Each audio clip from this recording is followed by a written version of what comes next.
Buenas noches, señoras y señores, de nuevo con ustedes, programa Calle Libertad, estamos en Andaluz y de nuevo un gaditano, un escritor, ciencia ficción, pero no solamente ciencia ficción, y su nombre es Rafael Marín.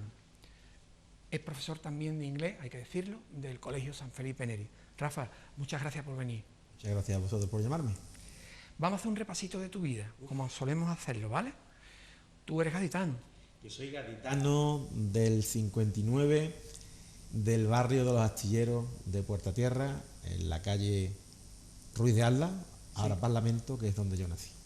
¿Cuántos erais de familia, Rafa? Éramos dos solamente, mi hermano y yo, y mis padres. Mi padre era trabajador de astillero, era maestro soldador, mi madre ama de casa. O sea, gaditano toda la vida. Tu hermano también lo conozco. Sí, sí, sí. Él está en la universidad, Está en la universidad. Sí, en la universidad.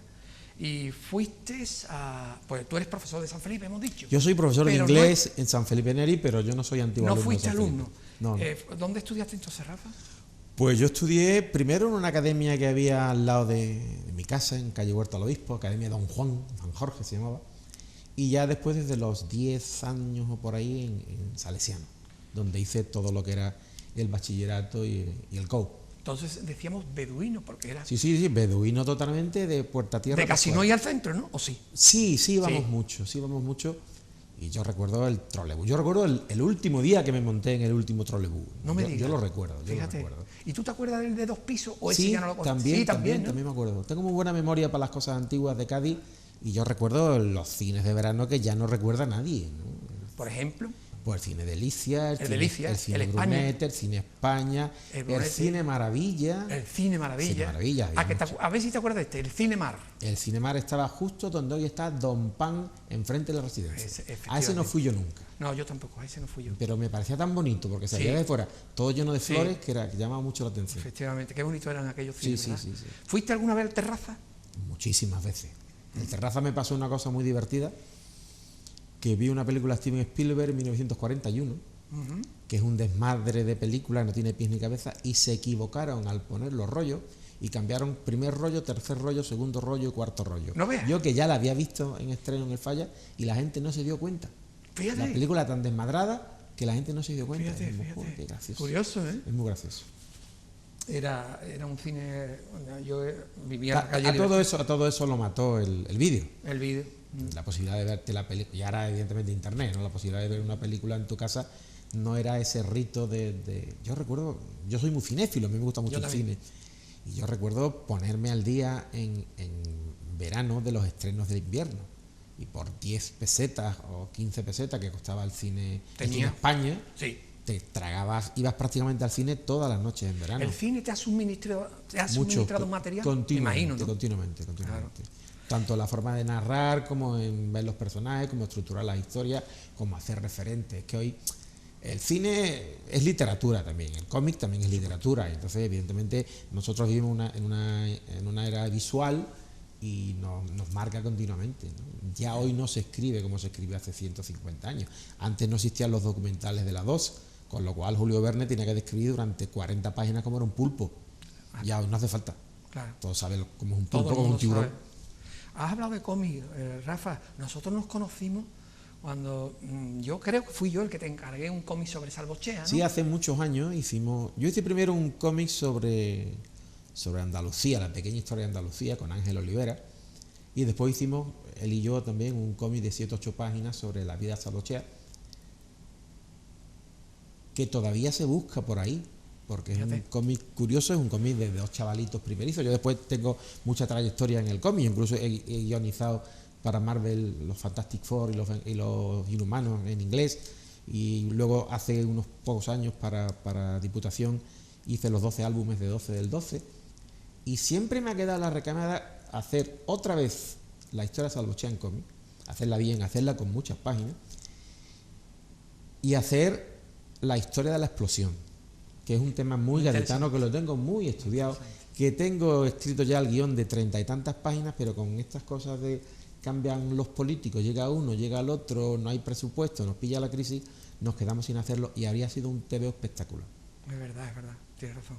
Y hoy en la chavalería conocen poco el asunto. Conocen muy poco el asunto, lo conocen muy poco como, pero eso pasó en Cádiz, sí, eso pasó en Cádiz. Exacto. Rafa, ¿qué recuerdos tienes de Salesiano? ¿Buenos recuerdos? Yo tengo muy buenos recuerdos de Salesiano. Tengo... ¿De profesores, alumnos? Más de profesores que de alumnos. De alumnos al final te quedas con dos. Te Vale. quedas con mi amigo Miguel Martínez, con dos o tres más, ¿no? Pero de profesores yo he tenido la suerte de tener muy buenos profesores. Muy, muy buenos. Y curiosamente las asignaturas que menos me han gustado en la vida, que son las matemáticas, Sí. es porque a lo mejor no tuve buenos profesores de esa Seguro, asignatura. seguro. Pero tuve unos grandes profesores de historia, don Pablo Antón Solé, que eso era un monstruo. Maravilloso. De literatura, unos profesores magníficos. Además tiene obra, ¿eh? Pablo Sí, sí, Antón don tiene Pablo Antón muchas. era un grande. Yo creo que murió, ¿no? Sí, murió hace unos años, era un grande, un grande. Creo que injustamente olvidado por Cádiz. Sí, injustamente olvidado, como tantas veces ocurre. ¿Y cómo te dio por el inglés? ¿Porque te gustaba? Yo no sé si me gustaba, que me gusta muchísimo, o que era lo que se me daba bien. Vale. Sin necesidad de esfuerzo, yo sacaba muy buenas notas en inglés. Y cuando terminé COU, yo iba encaminado a hacer lo que no quería hacer. Yo iba encaminado a ser médico. Yo estudié por ciencia, estudié física, química y biología Yo en también COU. estudié por ciencia y luego hice letras. Y cuando terminó aquello, yo a mí esto no me gusta.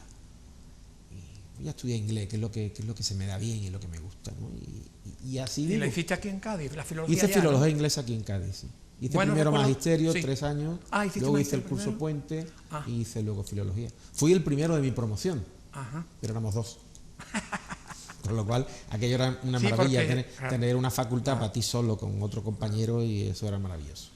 Entonces, buenos recuerdos. Muy, Ya, muy buenos recuerdos. ¿de qué A año mí el estamos hecho de aprender me gusta mucho. Yo Sí. terminé en el 80, terminé magisterio y en el 83 terminé filología y fue terminar filología y terminar en junio y en noviembre ya entré a trabajar en San Felipe. Entonces te cogió un poco la época de las movilizaciones.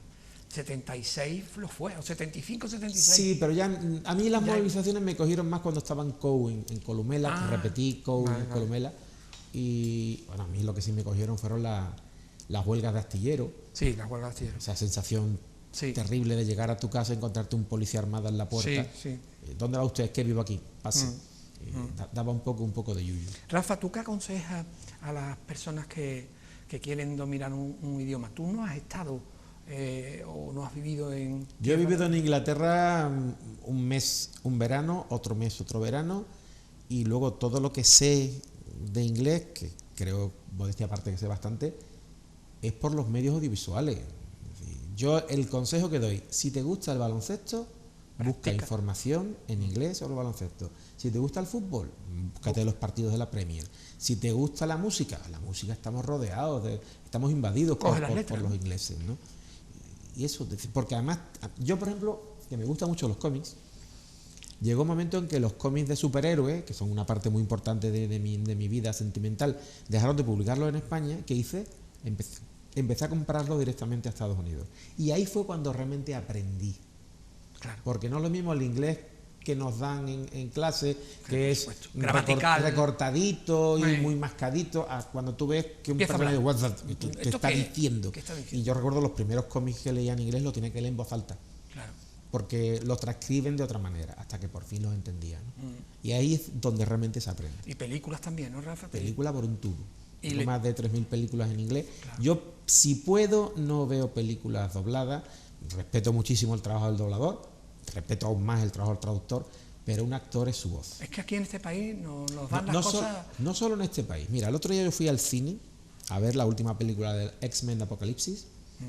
La pasaban en versión original, Sí. subtitulada. A las 12 de la mañana fui a verla el domingo. Estaba yo solo en la sala. Fíjate. Yo solo. Yo me sentía como un magnate cinematográfico Es que viendo la película en inglés y se entendía estupendamente. Le han dado a la gente las películas dobladas y eso, esa comodidad del oído, después no se quiere hacer el esfuerzo. Sí, yo creo que ese es el gran fallo, porque Gran fallo. en México, en Sudamérica, hablan inglés estupendamente y tienen la misma formación lingüística nuestra al castellano. Sí, porque en 3 o 4 horas a la semana, sea bus, sea lo No, que sea, no te no da se tiempo, puede no te da aprender tiempo, inglés. no te da tiempo. Tienes que buscarte las maneras. Hay que buscarse la manera. Ten en cuenta además que nosotros tenemos, los españoles, creo que tenemos una falsa mentalidad de imperio. Pensamos que ellos aprendan lo que yo ya sé. Cuando ahora, Y no nos damos cuenta de que es al revés, que el nosotros inglés. somos los que tenemos que adaptarnos a ellos. Rafa, me consta que eres un profesor querido y con muy buena prensa en San Felipe. Supongo que alguien habrá que no piensa lo mismo. Yo quiero mucho a los alumnos. ¿Cuál es el secreto? Yo qué sé, yo creo que es el feedback. Yo aprendo mucho de ellos continuamente. Y mi percepción de la enseñanza me la dan ellos continuamente. Yo aprendo de sus modas, de su forma de ver el mundo, de sus errores, de sus ilusiones.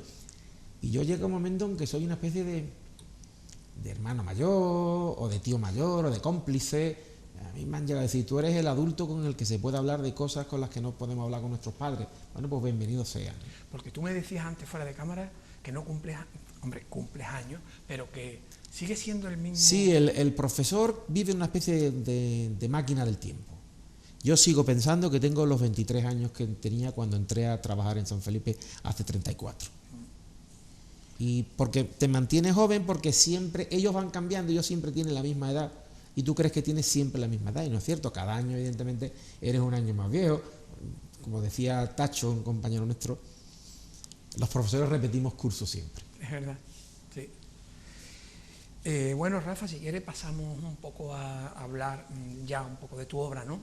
A mí lo primero, bueno, tú has escrito ciencia ficción y vienes en internet, en todas las páginas de ciencia ficción, sí, como uno de los 50, 25, 50 mejores autores de ciencia ficción. Por cierto, hay varios autores muy importantes en Cádiz. Hay muchos autores de fantástico en Cádiz. Sí. Exacto. Según dice Ángel Torres, es por el Levante. Pero también has escrito policíaca, también has escrito ensayo, etcétera, ¿no?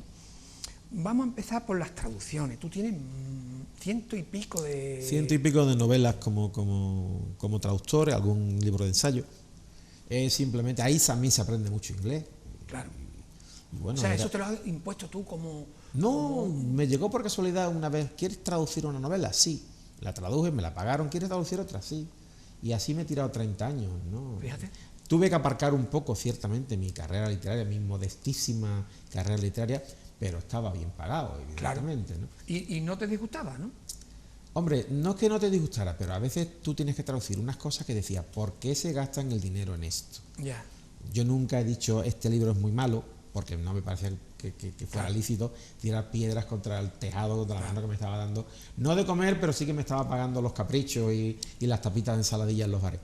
Pero el criterio muchas veces del mundo editorial deja mucho que desear. Ahora, en inglés sí que has tenido que aprender lo indecible, buscando, interpretando. Sí. Claro. Es muy divertido. El trabajo del traductor es un reto siempre, porque claro, tú tienes que ser fiel a lo que te está contando el autor, pero también tienes que ser fiel a tu idioma, ¿no? Claro. Y yo recuerdo, por ejemplo, una novela, estaba contada en primera persona y eran dos personajes andando por un desierto, los dos cubiertos de la cabeza a los pies. Y hacia el final, cuando ya faltaban 80 páginas de libro, uno de ellos se quita el sombrero y hace así, flash, flash, y vemos que es una chica. Con lo cual, como hablaba en primera persona, tuve que volver atrás y cada vez que decía estoy cansado, no podía decir cansada tampoco, porque claro, entonces sentí cansancio. Vale. Todas y cada una de las desinencias había que cambiarlas, ¿no? Pero eso es el reto, eso es lo divertido. Claro. Bueno, antes no te he comentado, tú tienes familia, ¿verdad, Rafa? Sí, claro, yo tengo 2 hijos maravillosos y una mujer aún más maravillosa. ¿Tus chavales qué Pues mi hijo acaba de terminar esa carrera que tiene que ser absolutamente maravillosa, que es publicidad, relaciones públicas. Vamos a ver qué hace el año que viene. Y mi hija está estudiando una doble, está estudiando estudios ingleses y filología árabe. Y está encantada. ¿Está en Sevilla? Está en segundo, está aquí. Está aquí en Cádiz también, ¿no? El chico está en Sevilla. Bueno, Rafa, con la producción que estoy viendo que tiene, de traducción y literaria, te iba a preguntar que cómo lo hace, cuando escribe, cómo escribe, ¿tienes tiempo? Sí, bueno, todo consiste en organizarse. También es verdad que yo le robo mucho el tiempo a mi mujer. Yo me encierro y desaparezco. Pero sobre todo mi producción como autor de novela o de ensayo propio normalmente lo hago en verano. Soy un escritor vocacional y vacacional. Pero claro, el hecho de pasarme prácticamente todas las tardes de mi vida encerrado en el ordenador traduciendo, cuando ahora que estamos en vacas flacas de traducciones, pues ese background, ese músculo lo estoy utilizando y estoy escribiendo también cosas propias. Quiere decir que ahora estás escribiendo más que nunca. Ahora estoy escribiendo más que nunca, sí. Fíjate. Sí, porque claro, después de tantos años de profesión, es más fácil, entre comillas, o ya tienes hecho el estilo, ya tienes hecha la capacidad, ¿no? Ya conoces mejor los trucos. Los trucos. Rafa, tú se te conoce por ciencia ficción, pero tú has tocado muchos palos, ¿no? Sí, yo ya te digo, yo empecé con ciencia ficción, pero prácticamente lo simultáneo. Yo empecé con Jaramago, con el grupo Jaramago, con Juan José Telle, con Juan Mateo, con José Ángel, un montón de jóvenes poetas, y empecé escribiendo relatos sociales. Luego ya me pasé a la ciencia ficción, que era una ciencia ficción social. Y siempre estuve alternando los dos elementos, momentos biográficos, momentos de fantasía, momentos de costumbrismo. Cádiz es muy importante en una parte grande de mi producción, ¿no? Me parece que Cádiz es un sitio también, maravilloso. Eso lo quería tocar. Pero antes te quería preguntar, Jaramago me ha sonado siempre, pero quizás otros grupos suenan más, o quizás tuvisteis una vida más efímera. ¿O? No, bueno, yo no sé. Jaramago duramos un año y pico. Fue el año maravilloso del verano del 77 al verano del 78. El verano que formó nuestras vidas, ¿no? Sí. Y yo creo que fuimos quizás la última jornada organizada de aquella manera de poetas y escritores, de los cuales quedamos algunos. Queda Antonio Nasagasti, queda Juan Jotelles, quedo yo. Algunos hemos sobrevivido. Pues interesante, me gustaría el tema Jaramago. Ese tema está escrito en un libro que publicó Diputación, ¿sí? Que se llama El anillo en el agua, que es contar nuestras experiencias de aquella época, que no éramos ni más ni menos que chavalillos de 20 años que se querían comer el mundo, muy ingenuo. El libro está contado con mucha ironía, con mucha ternura, y es un repaso de las locuras que hacíamos. Pues Rafa, me dicen que tenemos que destinar unos minutillos a publicidad. Enseguida muy estamos, bien. Lo dicho, en 2 minutitos y enseguida con vosotros.